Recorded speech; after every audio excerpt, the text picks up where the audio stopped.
Hello class. Welcome back बच्चों। तो मेरे बच्चों, स्टार्ट करते हैं नया लेक्चर। बेटा, नए लेक्चर में चर्चा शुरू कर रहे हैं सबसे पहले होमवर्क से। बेटा बताओ, होमवर्क में किसकी क्या दिक्कत और परेशानी है? होमवर्क में क्या दिक्कत क्या परेशानी है किसी की? कोई एंट्री बताओ। 23rd last, 6th। क्या करेगा वो? अगले की लास्ट, क्लोजिंग स्टॉक 300 रुपए सेंटर वैल्यू है। इसकी आई है कोई प्रॉब्लम? 23rd की यह है प्रॉब्लम, यह लास्ट प्रॉब्लम। कहता है सेल रिटर्न बुक का टोटल 210 रुपए अकाउंट्स में इंक्लूड नहीं किया। नहीं करा, अब कर लो। सेल्स हमेशा क्रेडिट होती है, सेल रिटर्न हमेशा डेबिट। सेल रिटर्न टू सस्पेंस 200 रुपए, 210 रुपए करो, खत्म हो गया इंक्लूड अकाउंट्स में। बहुत मुश्किल एंट्री थी ये तो, खैर मुझे डर भी लगा बताते हुए। और कुछ इस क्वेश्चन में और कुछ प्रॉब्लम किसी की? नहीं बेटा, 23rd क्वेश्चन हो चुका है। 24th में प्रॉब्लम बताओ जी। एच से पहले, एच से पहले किसी की कोई भी परेशानी? H1 से पहले किसी की कोई भी परेशानी? Second, interest on investment. बेटा कहते हैं interest on investment collected by the banker were posted directly in the concerned account, एक concerned account through the passbook, but no entry was made in the bank column of cash. ठीक है, simple है, मैं बता देता हूं। बेटा उसने कहा interest on investment collected by the banker. मेरा बैंकर है, मेरा बैंक है। बेटा मैंने किसी सिक्योरिटी में इन्वेस्ट किया हुआ है, वहां से ब्याज है, बैंक ने डायरेक्टली रिसीव कर ली, मुझे बताया तक। कहते हैं interest on investment collected by the banker were posted directly in concerned account through the passbook. Passbook में रिकॉर्ड हुआ था। कहते हैं पासबुक से ही कंसर्न्ड अकाउंट में ट्रांसफर कर दिया गया। बेटा पासबुक में देखा, अच्छा इंटरेस्ट आया, इंटरेस्ट ऑन इन्वेस्टमेंट अकाउंट बना रहे थे, वहां तो ट्रांसफर कर दिया। कहता है but no entry was made in the bank column of cash book. लेकिन जब कैश बुक बना रहे थे उसके बैंक कॉलम में भी तो बढ़ाने थे पैसे। कहता वहां नहीं बढ़ा। अब वहां नहीं बढ़ा है तो बेटा बढ़ा दो। यानी कि सीधी सीधी सी entry, bank account debit to suspense account. कितने रुपए? 75 रुपए। ठीक है जी।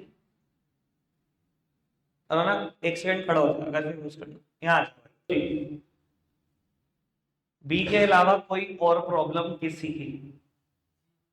जी ठीक है, वो तो अच्छा। जीवन पढ़ लो। Cash purchases from Ajay 189 were recorded in a cash book as well as purchase book posted from both. ठीक है जी। बेटा कहता है कैश परचेज करी अजय से, एंट्री क्या होनी चाहिए थी? Correct, purchases to cash. नाम की तो कोई बात ही नहीं अगर आपने कैश खरीदा। एंट्री होनी चाहिए थी परचेज टू कैश 189। ठीक है। कहता है were recorded in a cash book as well as in the purchase book. गलती क्या करी? कहता है कैश बुक में भी दिखा दी, परचेज बुक में भी दिखा दी। कैश बुक में दिखाई जाती है सारी कैश ट्रांजैक्शन, परचेज बुक में दिखाई जाती है उधार की परचेज ट्रांजैक्शन। जब कैश बुक में दिखाई तो एंट्री क्या करी? Purchase to cash. और जब परचेज बुक में दिखाई तो एंट्री क्या करी? Purchase to Ajay. मतलब एंट्री करनी चाहिए थी परचेज टू कैश, करेक्ट। गलती क्या करी? परचेज टू कैश भी कर दी और परचेज टू अजय भी कर दी। ये वाली एंट्री फालतू कर दी जो परचेज बुक में करी। खाली कैश बुक में ही तो करनी थी, सब कुछ ठीक रहता। परचेज बुक में फालतू एंट्री कर दी। अब बेटा गलती तो हो ही गई है, रेक्टिफिकेशन करना है, किसी एंट्री को रिवर्स कर दो। परचेज टू अजय फालतू करी ना, एंट्री कर दो अजय टू परचेज, खत्म। जो गलत एंट्री करी उसका इफेक्ट नलीफाई किया बस। ठीक है ना, गलती दो जगह करी। ठीक है ना, चलो बाबू। H1 सबकी प्रॉब्लम होगी, अभी नहीं सॉल्व हो सकती। आपको पता ही नहीं है, कभी क्लोजिंग स्टॉक की एंट्री करी है मेरे साथ? जब लग जाएगा पता लग जाएगा। अगला चैप्टर शुरू होगा, शुरू के 2 दिन में पता लग जाएगा। 2 दिन के बाद कोई बच्चा याद करा देना, ये एंट्री रेक्टिफाई कर देंगे। ठीक है, और कोई परेशानी किसी की? आगे बढ़ जाए बेटा, आगे बढ़ रहे हैं। आज का टारगेट 2 क्वेश्चन यहाँ पर है, छोटा सा टारगेट है क्योंकि इसमें 5 एंट्री है, अगले क्वेश्चन में 13 एंट्री है। 18 एंट्री यहाँ पर टारगेट है। 27th इलस्ट्रेशन होमवर्क और नाम ना लेना अभी इस चैप्टर का, कुछ चैप्टर खत्म। ठीक है जी, कल आएंगे एक नया चैप्टर शुरू करेंगे। बेटा इलस्ट्रेशन नंबर 25 आप अभी स्टार्ट कर रहे हैं और इसके बाद 26 भी। पहले 25 फटाफट से कर लो, मैं बेटा मैच कराऊंगा, और फिर बेटा 26। ये मेरा आज का यहीं का टारगेट है, फटाफट से करना स्टार्ट। सेकंड पॉइंट प्रॉब्लम का एक बार देख लेते हैं। कहता है furniture purchase from Noor 6000 was recorded through purchase book as 5000 posted to debit of नूर 2000। अच्छा जी बेटा, फर्नीचर परचेज करा नूर से 6000 रुपए, करना क्या चाहिए था? फर्नीचर टू नूर एंट्री करनी चाहिए थी, फर्नीचर अकाउंट डेबिट टू नूर 6000, ये करना चाहिए था। कहता है आपने एंट्री परचेज बुक के थ्रू पास कर दी 5000 रुपए, और नूर के अकाउंट में डेबिट दिखा दिया 2000 रुपए। बेटा अगर परचेज बुक से पास कर दी, मैं इसको पढ़ूंगा, परचेज अकाउंट से पास कर दी, परचेज बुक से पास कर दी 5000, और कहते हैं नूर को भी डेबिट कर दिया 2000 रुपए, ये करी रॉन्ग एंट्री। ऑब्वियसली बेटा ऐसे कोई एंट्री नहीं करता, दोनों डेबिट और दोनों अमाउंट में फर्क, ये लेजर बनाते टाइम फर्क है, पर हमेशा हम कैसे सोचते हैं जर्नल एंट्री में, तभी करेक्शन सोचनी आसान होती है। बेटा रेक्टिफाइड एंट्री क्या होगी? नूर को करना था क्रेडिट 6000 से, आपने उल्टा डेबिट कर दिया 8000 से। अगर मैं नूर को 8000 से क्रेडिट कर दूं, सब कुछ ठीक हो जाएगा। 8000 से क्रेडिट करने की वजह क्या है? इस 2000 का इफेक्ट भी खत्म और वो 6000 भी रिकॉर्ड। ठीक है जी, तो बेटा ये तो कहानी खत्म होगी, इसको भी नलीफाई करो। परचेज को क्रेडिट कर दिया मैंने 5000 रुपए से, ये भी हो गया नलीफाई। बेटा उसको करो रिकॉर्ड, फर्नीचर अकाउंट डेबिट 6000 रुपए। अब बेटा डेबिट में और 7000 रुपए की जरूरत है सब कुछ ठीक करने के लिए। क्या करूं बेटा, नाम नहीं समझ में आ रहा, सस्पेंस अकाउंट एंट्री। ठीक है जी, ठीक है, बात फिर वही है यार, इनके इफेक्ट नलीफाई करें, इसको रिकॉर्ड कर दिया, अगर फिर भी कुछ रहेगा तो सस्पेंस। बात तो पहले दिन से ही वही है, कुछ नहीं बदला। आओ जी प्यारे बच्चों, आगे की बात करते हैं। बताओ किसी की कोई परेशानी? थर्ड वन कहते हैं goods return to right 3000 recorded through through the sales book as 1000। अच्छा जी बेटा, गुड्स रिटर्न करा राय को, परचेज रिटर्न है, एंट्री क्या होगी? Right to purchase return 3000। कहता है आपने सेल्स बुक के थ्रू रिकॉर्ड कर दिया। सेल्स बुक में बेटा उधार की सेल्स रिकॉर्ड होती हैं, लेकिन इसका मतलब है राय को ही डेबिट किया होगा, राय टू सेल्स ही एंट्री कर दी। बेटा राय को डेबिट करना था 3 से, आपने 1 से डेबिट कर दिया। अगर राय को मैं डेबिट कर दूं 2000 से, तो राय तो ठीक हो गया, ये कहानी तो खत्म। इसका इफेक्ट नलीफाई कर, सेल्स को भी कर दो डेबिट 1000 से, और बेटा उसको करो रिकॉर्ड, परचेज रिटर्न को करो क्रेडिट 3000 से, हो गया सब कुछ ठीक ठाक। ठीक है, चलो जी और बताओ। फोर्थ, अच्छा सब मैच से करा लो, खुद क्या करोगे? Old machinery sold for 2000 to Manish, recorded through sales book as 1800, posted to the credit of Manish as 1200।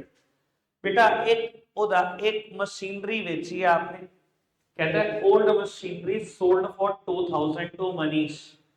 बेटा डेटर बना लो, 2000 का मशीन बेची है,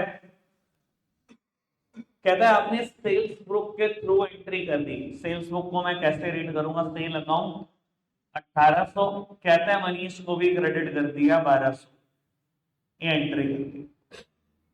अब आप सोच लो भैया क्या करना है। बेटा मरीज को डेबिट करना था 2 से, आपने उल्टा क्रेडिट कर दिया 1200 से। अगर मैं डेबिट कर दूं 3200 से तो ये वाली कहानी तो ठीक ही हो जाएगी। 1200 का इफेक्ट भी नलीफाई और 2000 रिकॉर्ड भी, ये तो हो गया ठीक। इसका भी इफेक्ट नलीफाई करो। सेल्स अकाउंट डेबिट 1800, बेटा उसको करो रिकॉर्ड टू मशीन अकाउंट 2000। अभी भी क्रेडिट में 3000 की जरूरत है, सस्पेंस का नाम डालो, 3000 रुपए दिखाओ, हो गया सब कुछ ठीक ठाक। ठीक है जी। हाँ जी, और भी कुछ कह रहा था कोई? बस फिफ्थ भी है प्रॉब्लम, फर्स्ट है प्रॉब्लम, प्रॉब्लम हो भाई तुम। Credit sales to minus 16,000 were recorded in a purchase book as 10,000 posted to debit of minus 1,000। भाई कोई भी दिक्कत नहीं थी, जितनी सारी बातें बताई सब सही है। Credit sales to minus 16,000, entry करनी चाहिए थी माइनस टू सेल्स 16,000। कहता है परचेज बुक से एंट्री कर दी 10,000, परचेज बुक से एंट्री कर दी 10,000 और माइनस को डेबिट कर दिया 1,000 से। परचेज बुक को मैं ऐसे रीड करूंगा, परचेज अकाउंट से एंट्री कर दी 10,000 और माइनस को भी डेबिट कर दिया 1,000 रुपए। माइनस को डेबिट करना था 16 से, आपने 1,000 से डेबिट कर दिया, 15 से और डेबिट कर दो, माइनस तो हो गया ठीक। इसका इफेक्ट और नलीफाई करो, परचेज को करो क्रेडिट तभी होगा नलीफाई 10,000। बेटा इसको करो रिकॉर्ड टू सेल्स अकाउंट 16,000, 26,000 का क्रेडिट, 15 का डेबिट, 11,000 से और डेबिट कर दो। समझना है किसको करना है, तो सस्पेंस अकाउंट डेबिट। 5 में से 4 मुझसे करा ली, बताओ क्या नल्ले हैं भाई, खुद कुछ करते हैं नहीं। आगे बढ़ते हैं जी। बेटा अब 13 एंट्री ये है और ये होनी चाहिए, 13 एंट्री है एक के बाद एक, 26 क्वेश्चन। और जो मैंने इंपॉर्टेंट क्वेश्चन की लिस्ट दी है 15, 18, 19, 26 लिख लेना बेटा उसमें, 15, 18, 19 और 26। ये तो बेटा छोड़ के मत चले जाना, इससे सारी चैप्टर की पिक्चर क्लियर हो जाएगी आपको 4 ही क्वेश्चन से। बाबू 26 इलस्ट्रेशन करना स्टार्ट कर रहे हैं, प्रॉब्लम लूंगा मैं सब, फटाफट से करते जाओ बेटा। नेक्स्ट लेक्चर में ना इस पर्टिकुलर इलस्ट्रेशन की 2-3 प्रॉब्लम है और वो सबको होंगी। और बेटा नेक्स्ट इलस्ट्रेशन में जो भी आए आपकी प्रॉब्लम हो, जैसे ही आएंगे बेटा 2-3 मिनट लगाएंगे बस प्रॉब्लम पे माइंड अप करेंगे। उसके बाद बेटा मुझे एक नया चैप्टर स्टार्ट करना है, फाइनेंशियल स्टेटमेंट विदाउट एडजस्टमेंट।